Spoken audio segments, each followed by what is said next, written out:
Hello everyone, and welcome to my review of The Knife of Never Letting Go by Patrick Ness. And honestly, I just finished this book today, and I think it was amazing. I gave it 5 stars on Goodreads, and it's one of my new favorite books. Now, I have been meaning to read this for a while now, but I heard and read some good things about it online and from a couple friends, and I finally decided to read it, and I'm really glad I did. I'll admit, the beginning was a little hard to follow because there were a lot of things going unexplained that the main character was talking about, and I didn't really understand. But after a while, once they were fully explained and talked about and said to the reader, I caught on and it made more sense.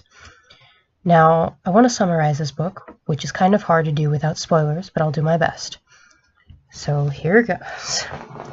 Todd Hewitt is our main character who lives in Prenticetown with only other men. He was raised by Ben and Killian, who act as parental figures, and he is best friends with his dog Manchi. Prenticetown is unique because there is a thing called noise. Noise is a man's every thought but can be heard by everyone. The animals around also have noise, allowing people to talk to them. Noise drives everyone in Prenticetown crazy, so they drown it out as best they can. One day, Todd goes to his familiar swamp. He experiences a silence in his noise that forever changes his life. So, I don't want to say any spoilers, but to explain noise in a better light, noise is kind of whatever you're thinking in your head, and it's kind of said out loud, so everyone can hear you, including the animals. And so they can talk to you, and like insects and all living things. And so they can hear you, and they can talk to you, and you can talk to them, and it's your noise.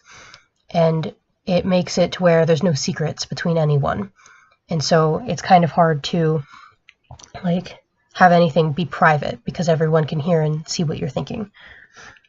Now, Todd, I really want to say Todd is a very relatable character, and I think he's a great character, and there was a lot of development for him in the story, and I honestly thought he was incredible.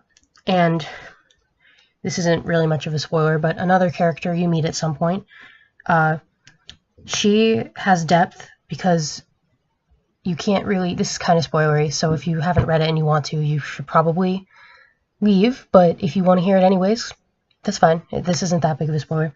But Viola, her name is Viola, and she doesn't have noise, and so she has more depth to her character because you have to infer what she's thinking based off of what Todd notices. Like, for example, in her face, if he describes something that he sees, like, her doing, you have to kind of infer, like, maybe this is what she's thinking, because you never actually know. And also off of that, it's really interesting when you're reading the book, because the narrator, whoever the narrator is in any story ever, will say things to you and talk about what they think and what's going on, so then you understand how their character feels.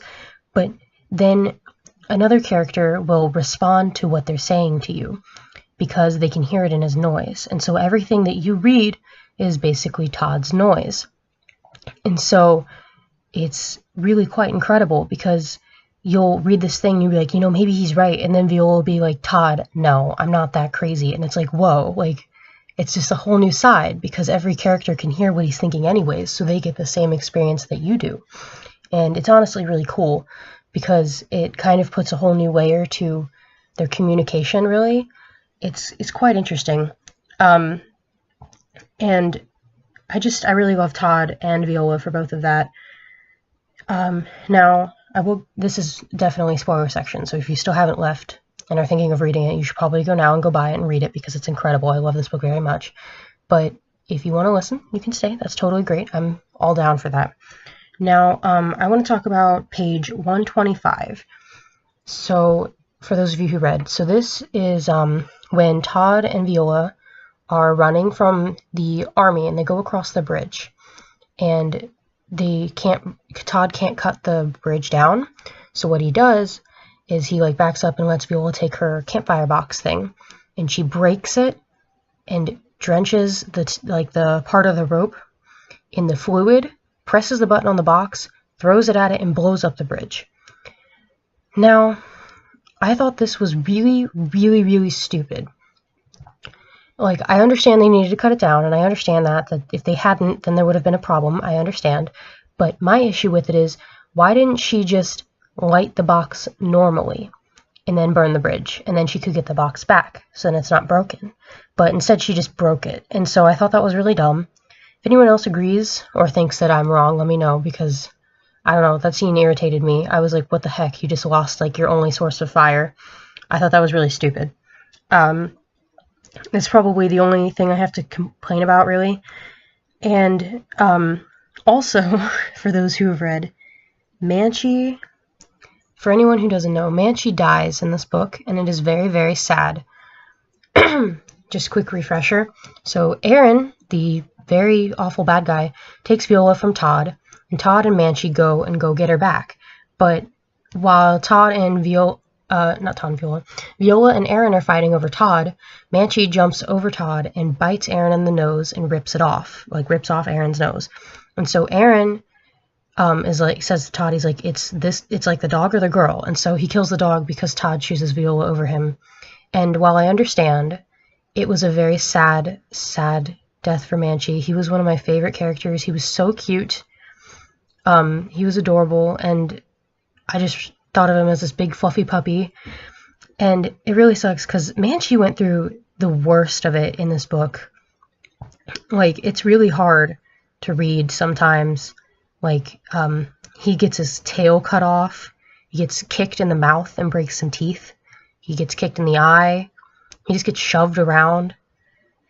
And, man, it is really, really sad. And then Aaron just takes the cake with him, and it's really sad. And that sucked. That made me cry. I was reading it at night, and I just straight up started bawling. And it was really sad. Another thing I want to address with this book is I want to make sure that I talk about the ending from where Ben tells Todd and Viola everything.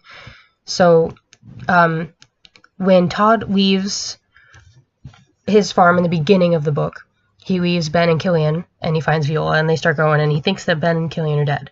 Later on, he finds Ben, and Ben goes with them for a while, and eventually they get to a graveyard where Ben decides to sit down and tell them everything. I thought that was a good moment where it kind of explained, it was like, this is what's really going on, and it really shed a lot of light on everything that was actually happening, and it was good to finally know that information.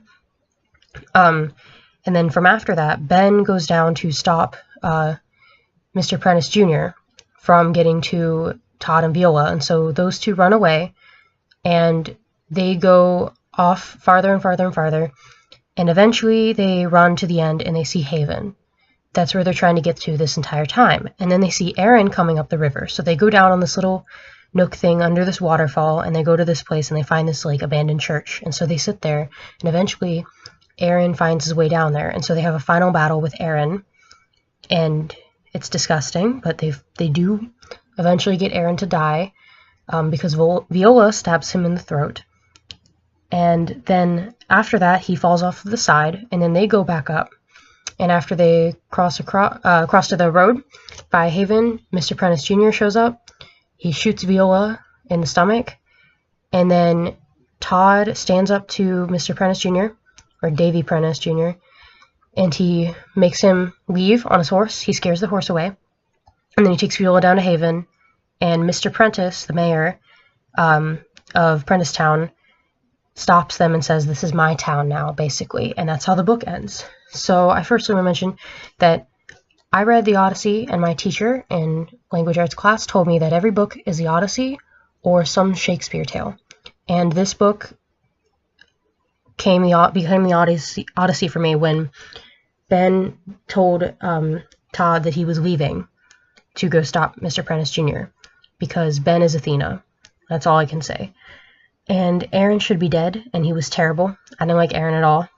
And my favorite scene is when Todd stands up to Mr. Prentice Jr., and when him and Viola finally hold hands. They were so great. I really hope that they do like coupley things maybe in the next book. I understand that Todd doesn't know what these things are, but I hope that he does something, because they've only held hands and hugged, so I hope they eventually like start becoming cuter, because they clearly have feelings. But anyways, those are my thoughts on this book. Let me know what you think in the comments below. Like, subscribe for more, Going to read the next books and put them up here. But tell me what you think. Hope you enjoyed.